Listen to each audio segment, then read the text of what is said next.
Alright guys, welcome back to VALORANT News. Major developments going into the Esports World Cup, with G2 Esports looking to make amends for what happened in Masters Toronto, where they failed to execute as they would have liked to. They might not even get the chance out in Riyadh to make that happen, with Leaf, arguably at times their best player, not going to be attending the tournament due to various health issues that his doctor says, look, you really shouldn't go and play this tournament right now. Big deal for G2, especially the changes they're going to have to make as a result of this one. What does it mean for the competition as well? Does it open the door to some of their big rivals? Very much enjoyed your thoughts in the comments. Hit the like button if you enjoy. Subscribe if you're new as always. I greatly appreciate it. Here are the Sentinels, boys, making their way out there. We saw that the 100T guys went out a few days ago. So maybe they arrived a bit earlier, get the jet lag out of the system. But the Sentinels, boys, they're flying business or they're flying first or whatever it is. Because, I mean, look at this, right? They're living the good life right here. So obviously Rob Moore stumped up the cash to send the boys out there. And it seems like they're going to have a pretty good time. Or maybe the Esports World Cup paid for it. I don't know. But the point still stands that they're out there and they're living good. And whether that's going to translate into their success, so I guess we'll see in a few days' time. The drama concluded, by the way, the Mooda versus Noke drama. You guys saw that they played a $500 1v1 the other day, and the Mooda never paid him out, and eventually he did pay him out. There was a bit of drama, though, again, leading to this point. I don't really understand why people are like this. Maybe it is just for attention, so people talk about stuff. So, you know, maybe I'm guilty as charged on this. But Mooda says, never doing 1v1s again. On the 4th of July, he was like, yeah, I'm doing a 1v1 wager for $500. Like, let's tune in again. And then maybe it didn't go to plan. But he tweeted this out before then deleting it. And I thought it was an interesting tweet anyway. And kind of brilliant logic from Mooda here. But he says, I want to start this off by saying I'll probably delete this tweet in a couple of days. So I thought, all right, let me screenshot it. And even by the end of the night, you guys have definitely heard by now that I didn't give the guy $500 for losing a 1v1. My reason for that is because this guy used to get in my games back in the day when I used to have 50 viewers and straight hate on me, saying things that I wouldn't go nowhere with streaming, etc., just pure hate. Fast forward to last week, I'm 1v1ing and I realised halfway through that it's the same guy that used to hate on me hard. So put yourself in this situation. Maybe you're a better person than me. I just turned 21. I'm still learning about life. But in my eyes, it's completely wrong to give someone even $1 who used to smoke me back in the day and tell me this stuff would go nowhere. If you guys somehow think about the money that I could easily give away thousands of dollars to charity on stream, I'm just not paying a guy who used to clown on me for chasing my dreams, and I'll probably delete this after the drama washes over in a week, but God bless everyone. So, you know, I don't know, I guess I get it, but on some level it's like, well, play a 1v1 against a guy who you don't like, so if I lose, I can just say, well, you know, I don't like this guy, so I don't have to pay you because of some arbitrary reason. At the end of the day, if you say, look, if you win, I'll give you $500, whatever the circumstances are, that is what it is. And eventually he decided, okay, whatever, like, you can have the 500. And he says, enjoy the rent. So I thought it was all rather funny, to be honest, at the end of the day. But that's where that concluded for the time being. There has been some VALORANT played around the world, such as in China. It's getting underway over there. Billy Gaming got the 2-0 dub against Tai Lu, so they move on. It was a pretty emphatic one. They played a bind 13-5. The latest was 13-9. Billy move on, so they're 1-0. And on the other side, FPX and XLG, they're up 1-0 as well. FPX had a dominant win, actually, against Wolves, which was, not gonna lie, pretty interesting, right? Because Wolves got back from, you know, the world-beating performance they had out there in Toronto. They turn up against FPX and they get absolutely bodied 13-5, 13-7. And yeah, interesting enough on the Corrode, because the Corrode considered by some to be pretty defensive heavy, they get beat 10-2 on the defensive side of Corrode. So yeah, very interesting. Again, it's just a series, so let's see how it goes. But for Wolves, they certainly need to lock in and fast, because yeah, they're not at the Esports World Cup in Riyadh, so they're going to have the next week or so to really lock in and figure out, okay, let me make sure that we're actually playing some decent VALORANT. And all gamers, they gave it a good go against XLG, actually. They even won a map here. They won the Sunset 13-3, but after that, they fell back to their normal ways and they got slammed on the Ascent. So that's what's been happening over there in China.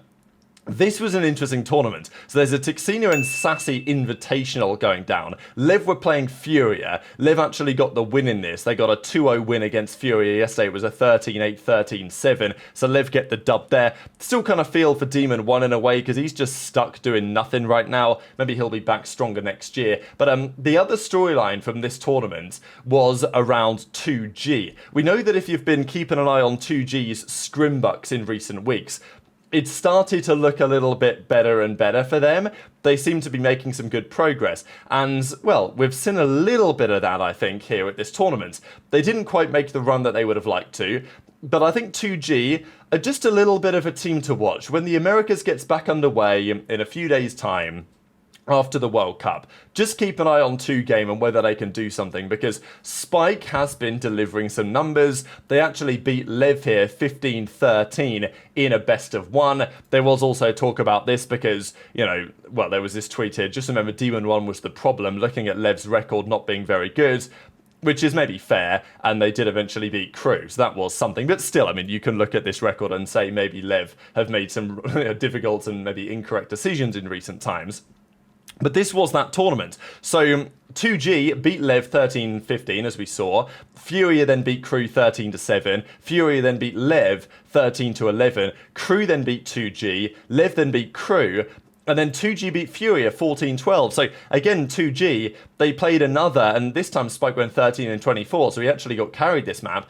They played another overtime and they won it. So, you know, 2G just making a little bit of noise here. And they made it as a result. So they played all these matches to determine what was going to happen for the semi-finals. And then in the semi-finals, 2G went down to Crew. They did win a map. They won the Sunset 13-10. And after that, they lost the Haven 13-11. And then the Corrode 13-4. This time it actually was a defensive smoke show. So, you know, it's interesting to see how this map goes. We had Gabera on the Chamber, which I thought was interesting because teams are really trying to figure out what composition works on Corrode and a maybe more traditional composition, which is what Crew are running here, especially with Fade. Makes a lot of sense on this map, you know, with Neon as well. And there's a few other options that they can go for. But Crew went for what seems to be a more sensible composition, I would say, than what 2G went for here. I think the Omen as well is always going to be strong. So anyway, that's what they went for. And in the end, it wasn't enough. And Spike and Prize and that team, they go down. But still, 2G at least putting up a fight. And then Furia went down 2-0 to Lev. That was the series, of course, that we just saw. And that means the grand finals today, Crew versus Lev, to determine who wins this invitational tournament for $6,000. So pretty cool to see. Now, a couple of days' time, the World Cup is coming up, and G2 have the following group. PaperX, Bilibili Gaming, G2, KC. Not the hardest group in the world, in theory, but KC might well be licking their lips at the opportunity, because in 1 day, 22 hours, this game gets underway, and it gets away without Leaf in the roster. So G2 Esports confirmed yesterday that after Masters Toronto, Leaf began experiencing health issues, and is currently going through treatment. Per the doctor's orders, he will not be travelling to the Esports World Cup. We're here from through the recovery, give him all the time he needs so he can return to dominating the VCT. So yeah, feel really bad for Leaf. It's tough to hear, and I'm hoping that all's okay. I think based on the way that they say it, it doesn't seem like it's obviously serious. It's serious enough that he shouldn't be travelling given whatever medication he's on or the treatment that he's currently going through, but it doesn't seem, you know, hopefully anyway, too severe. He came through some health issues, he's getting treatment for it, and it makes the most sense for now for him not to travel 20 hours across the world to go to the World Cup and play, which makes perfect sense. And frankly, the Esports World Cup, it's a big tournament in terms of prize money, but in terms of the season, the focus for G2 and the other teams is still, of course, on winning the World Championship. So if there's any time for Leaf to take some time away, now is probably the time that makes the most sense. During the World Cup, the team goes out there and plays. If they win the money, great. If they don't, they don't. It is what it is. It doesn't matter for championship points or anything, and then they can come back and lock in for the final part of the season, Stage 2 Playoffs World Championship. That'll be the plan. Hopefully that goes to plan. I'm not sure Leaf has said anything on it quite yet. So, yeah, no comment on it from Leaf quite yet anyway. So, hoping all's well, of course, on his side. But as a result, they're going to have their assistant coach subbing in instead. So, they don't have like a replacement player. They don't have a penny, right, that they could sub in as some of the other teams have recently done. So, they're just going to be running with their assistant coach, which, I mean, surely limits their chances very substantially indeed of them going on and actually doing the damage in this tournament they'd be hoping for. So we'll see how they get on with their assistant coach stepping in. Hopefully they still put up a bit of a fight, but with Leaf not travelling due to health issues, and obviously he's been such an incredible asset for this team for a long time now, Whether he's their best player, I think, is a matter for debate. I mean, if we look at some of their stats and performances in recent months, we can see what they've been looking like individually. But even, you look at Trent, you look at Leaf on an individual level, and the players that they've been in recent times. I mean, in this series where they beat Gen.G, Leaf was their top performing player. And in the last 90 days, he's been, such an important asset for this team. So him not being there is a very big deal for G2, and we'll see if they can still deliver something of damage at the Esports World Cup. But I think, as I was going to say, it certainly opens the door, right? Like, if you're looking at these groups and the way that it currently is being played, if we just hit the quick rewind here, KC will feel like, yeah, we could maybe make it out of this group now. And as a result, if because, if you look at this group on paper, PaperX and G2 are the two big favourites to get out of Group A. That may now be a different story. And even if G2 do get out of the group with a substitute, they might not be the threat later on in the tournament. So SEN are we looking at their group and saying, okay, we're confident we can get out of this Group B.